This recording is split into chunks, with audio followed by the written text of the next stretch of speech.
उस motivational speaker ने स्वामी विवेकानंद को कोट करते हुए कहा कि अगर भारत का विकास चाहते हो तो कुछ दिनों के लिए जितने देवी देवता हैं उनको समुद्र में डाल दो। क्या यह सच है? हाँ, ये सच है। अब आप भी अटपटाए गए होंगे कि स्वामी जी ने ये बात कही, लेकिन उसके आगे क्या कहा, एक लाइन कोट करके निकाल लिया। अगर पूरा वाक्य बोलिए तब न पूरे परिप्रेक्ष्य में बातें समझ में आती हैं, सही तरीके से समझ में आएगी। उन्होंने कहा सारे देवी देवताओं को एक साइड कर दो, अभी गुलाम भारत में राष्ट्र देवता की उपासना करनी चाहिए। दुर्गा जी का पूजा आता है तो सब भगवान को छोड़ के दुर्गा की पूजा करते हैं। जिस दिन जन्माष्टमी आता है श्री कृष्ण भगवान की पूजा करते हैं। राष्ट्र देवता की उपासना करनी चाहिए। भारत को गुलामी से मुक्त कराना है। अपने शास्त्रों में क्या कहा गया है? जन्म के समय और मृत्यु के समय सूतक लगता है। बच्चा जन्म लिया, आप चूंकि अपने शास्त्रों में निर्देश है कि प्रतिदिन नित्य क्रियाकर्म कीजिए, सुबह उठिए, धरती को प्रणाम कीजिए, ब्रश कीजिए, पानी पीजिए, पूजा कीजिए, ध्यान कीजिए, जप कीजिए, दान कीजिए, सेवा कीजिए। उस समय सूतक हो गया, कोई पूजा पाठ नहीं करना, ये होता है। मर गया तब भी नहीं, और जन्म लिया तब भी अशौच हो गया। सारा काम छोड़ करके वो नवजात शिशु का पालन लालन पालन कीजिए। आप पूजा कर रहे हैं, बच्चे को ठंड लग गया, इसीलिए कहा गया है। मर गया है, लोग दुखी है, तो पूजा नहीं करने की छूट है, पाप नहीं लगता। पूजा आप उस समय भी करिए, हम तो हमेशा करते रहे। दुखी है लेकिन हम पूजा हमारा कभी नहीं छूटा, सब पाप हमको लगना चाहिए था। फिर तो छूट है। इसका अर्थ यह थोड़े है कि देवी देवता का अपमान है, देवी देवता को छोड़ दीजिए। अरे गुलामी से मुक्ति के लिए उस समय युग धर्म क्या था? युग धर्म वो स्वामी जी बता रहे हैं, विवेकानंद जी। देवी देवता का उपहास नहीं कर रहे हैं, ऐसा नहीं है। कब कहा ये बात? गुलाम भारत में कहा है ना। अभी तो स्वतंत्र भारत है कि राष्ट्र देवता की उपासना करो, क्योंकि उस समय राष्ट्र पद दलित था। राष्ट्र के रूप में स्वयं को विकसित करो, राष्ट्र की जो चेतना है उसको हम जान पाए, अनुभव कर पाए, उस रूप में हम जाने, उसकी सत्ता, चेतना, चैतन्यता, उसके हम अंग है राष्ट्र के। उसका विस्तार कश्मीर से कन्याकुमारी तक है, हिंद से समुद्र तक है। तो चीज़ों को सही अर्थ में समझना महत्वपूर्ण है। और जानते हैं तर्क के झमेले में बुद्धि सूख जाती है। और आज के मोटिवेशनल स्पीकरों की कभी कभी कुछ जो तथाकथित है, हम सबकी बात नहीं करते, सूख गई है। बौद्धिकता का मतलब है समझ, समझने और समझाने का उपकरण। समझ, समझने और समझाने का उपकरण क्या है? इंस्ट्रूमेंट क्या है? बुद्धि, यंत्र है ना। लेकिन वो अब है ही नहीं।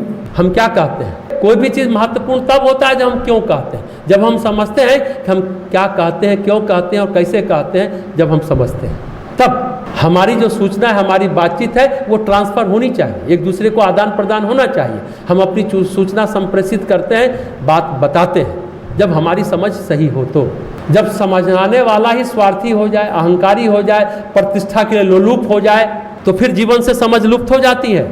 रामधारी सिद्ध दिनकर ने क्या कहा था? एक समय भारत की जनसंख्या 33 करोड़ थी, तो बोलता है 33 करोड़ देवी देवता थे। जीवन इतना उन्नत हो गया था कि सभी को भूसुर कहा गया। भूसुर, पृथ्वी का सुर यानी देवता।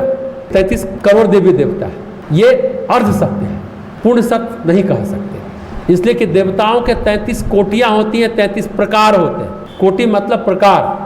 लेकिन ये भी सत्य कि ऐसा भारत कभी हमारे पास था कि 33 करोड़ आबादी थी भारत की, और सभी देवत्व की ओर उन्मुख हो गए थे। इसलिए सभी देवी देवता ही कहलाते थे, भूसुर कहलाते थे, ब्राह्मण कहलाते थे। इसलिए आर्यावर्त है ना, इसके पहले नाम था ब्रह्मवर्त। मतलब ब्रह्मवर्त का मतलब सभी ब्राह्मण जैसी दिनचर्या थी, जन्म से नहीं कर्म से ब्राह्मण थे। इसलिए ब्रह्मवर्त, फिर आर्यावर्त, फिर भारत, फिर हिंदुस्तान, फिर इंडिया कैसे बन गया वो तो अभी आपको बता चुके हम। तो ब्रह्मवर्त था पहले नाम, तो अर्ध सत्य है, कोटि था। अब जो है ना समझाने का व्यवसाय हो गया। अरे बात समझो तब न समझाओ।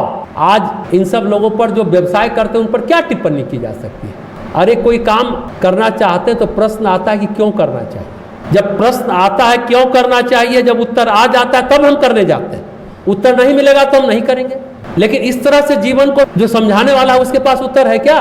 अरे हमारे पास क्या चीज़ है हम लोगों को दे सकते हैं? अगर जीवन विद्या का आलोक केंद्र है गायत्री शक्तिपीठ सहरसा, इस क्यों का उत्तर है यहाँ पर, तो हम लोग जीवन विद्या का प्रकाश फैलाने की कोशिश करते हैं। जिसका जो स्तर है, जो जिस लेवल का उस स्तर से जीवन विद्या का आलोक पहुँचाता है। क्यों का उत्तर हमारे पास है।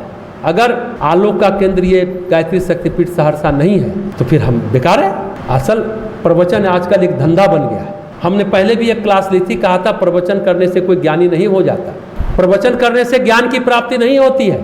पहले गहराई से किसी बात को आत्मचिंतन करिए, चीज़ों को समझिए, अपने जीवन को, अपने व्यवहार को, अपने मन को, अपनी बातों को फिर समझाइए। पहले समझिए फिर समझाना चाहिए। जब समझाने समझने का उपक्रम चले तो अच्छा है। इतनी बात हो रही थी, एक बात और बता रहे, कहते थे विवेकानंद ने पत्रावली में कहा था, एक महत्वपूर्ण बात कही थी, ध्यान से सुनिएगा। काश में कठोर वेदांती होता। पत्रावली में लिखा एक बात और उन्होंने कही, अगला जन्म मिला तो पुस्तक पढ़ने की बजाय एकाग्रता का अभ्यास करूंगा। अब आप विवेकानंद ने खुद लिखा है पत्र अपने मित्रों को, गुरु भाइयों को, उसमें ये बातें लिखी, काश में कठोर वेदांती होता और अगला जन्म अगर मिला तो मैं पुस्तकें नहीं पढ़ूंगा, ध्यान का अभ्यास करूंगा, एकाग्रता का अभ्यास करूंगा। अब वेदांती का मतलब क्या होता है? साक्षी भाव, कर्म न करना, दृष्टा भाव। वेदांती होने का मतलब है कुछ करने की जरूरत नहीं है। अगर आप कुछ कर रहे हैं तो वेदांती नहीं है। वेदांत में भावनाओं का स्थान नहीं है। स्वामी विवेकानंद बहुत भावुक थे, बहुत भावुक थे, तुरंत दूसरे के दुख से बहुत बेतरह से दुखी होते थे, दूसरे के पीड़ा में। वेदांत कहता है कि तुम और सब उपक्रम करके, प्रयास करके जो अंत तक पहुंचोगे, हम तुमको प्रारंभ में ही दे देते हैं। उपनिषद कहता है ना, श्वेत केतु तत्वमसि। अरे कहाँ इतना प्रयास, इतना हाय मचाने की जरूरत है, उपद्रव करने की जरूरत है? अरे तुम वही हो, यहाँ भटको वहां भटको, कहीं नहीं भटको। रमण महर्षि जो वेदांती हैं वो कहते रहे तुम कौन हो यही ढूंढ लो, तुम आत्मा हो ये मान लेने में क्या समस्या है, इसे बस अनुभव करो, यही है वेदांती। लेकिन वो कहते हैं कठोर वेदांती नहीं बन पाए, जबकि वेद का उन्होंने वेदांत पर बहुत सारे लेक्चर दिए स्वामी जी ने, विवेकानंद ने। देखिए ज्योतिष, योग, भक्ति, वेदांत, ज्ञान, ये सब विधि है जीवन यात्रा के। जीवन यात्रा के एक एक चरण है। ज्योतिष कर्म शास्त्र है। ज्योतिष कहता है इस ग्रह के कारण ये कर्म उभरेंगे, ये कष्ट उभरेगा, ये अच्छा होगा, ये बुरा होगा। योग कहता है इतनी उलझन की क्या जरूरत है? योग कहता है अरे तब स्वाध्याय ईश्वर प्रणिधान कर लो, कर्म का सम्मान हो जाएगा। कर्म ही नहीं रहेगा तो ग्रह क्या करेगा? योग जो है ना, ज्योतिष शास्त्र को ही मान्यता नहीं देता, क्योंकि वह जड़ में सुधार की बात करता है। प्रारब्ध का क्षय तो स्वाभाविक घटनाक्रम से हो जाएगा। अब योग का पहला सूत्र क्या है? योग चित्त वृत्ति निरोधा इति योगा। चित्त में हलचल नहीं होनी चाहिए, चित्त वृत्ति का निरोध करो तो योग हो गया। योग का दूसरा सूत्र क्या है आगे? तदा दृष्टा स्वरूपे अवस्थानम। अपने स्वरूप में अवस्थित हो जाना ही योग है। अपने स्वरूप में, अपनी आत्मा में अवस्थित हो जाना योग है। ये योग का चरम है। वेदांत भी यही बात कहता है। योग वेदांत में विधियां अलग अलग हैं। वेदांत घुमाता फिराता नहीं है कि ये आसन करो, ये प्राणायाम करो, अष्टांग योग करो।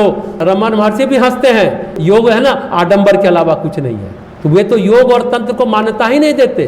वेदांत भी योग को मान्यता नहीं देता, जिस तरह योग ज्योतिष को मान्यता नहीं। ये स्टेज है। मान्यता नहीं देने का मतलब वो नहीं है, ऐसा नहीं है। स्टेज, आप किस धरातल पर खड़े हो वहां से मतलब है।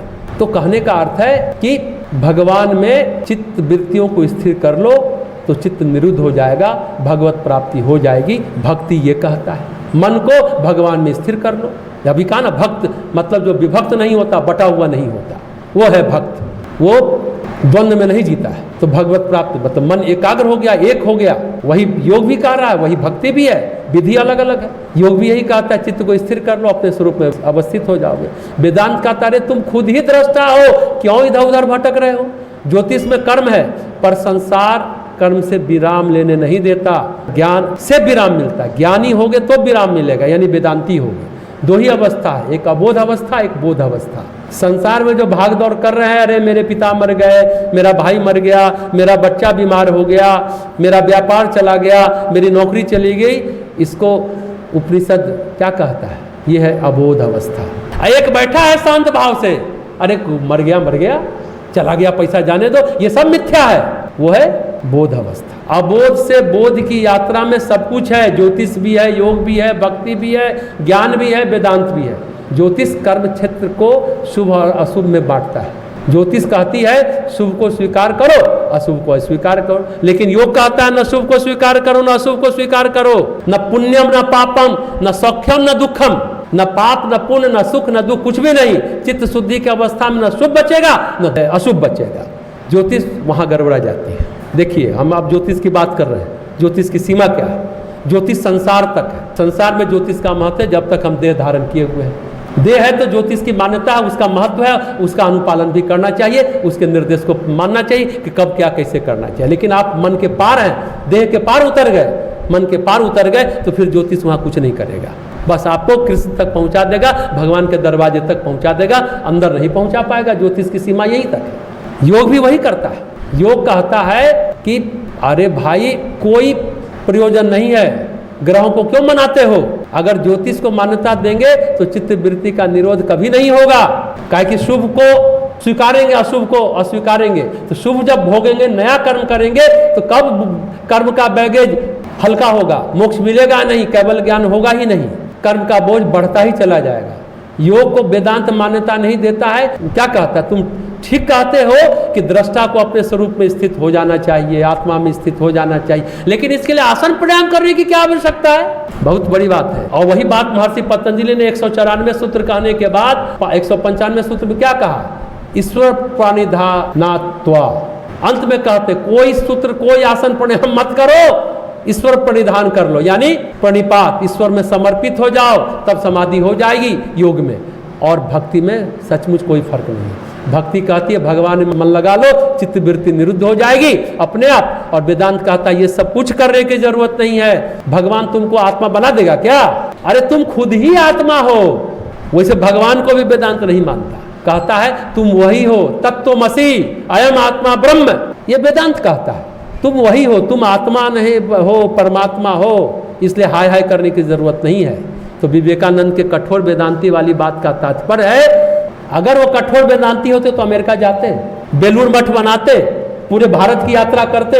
इसलिए वो अपने आप को सच्चाई से कहते, खुद ही कहते कि मैं वेदांती नहीं हूँ, कठोर वेदांती नहीं हूँ। वेदांती क्या? कुछ न करना, कुछ करना नहीं है। आप कर्म कर रहे हैं मतलब आप वेदांती नहीं है, आप भावना में बह रहे हैं, आप वेदांती नहीं है।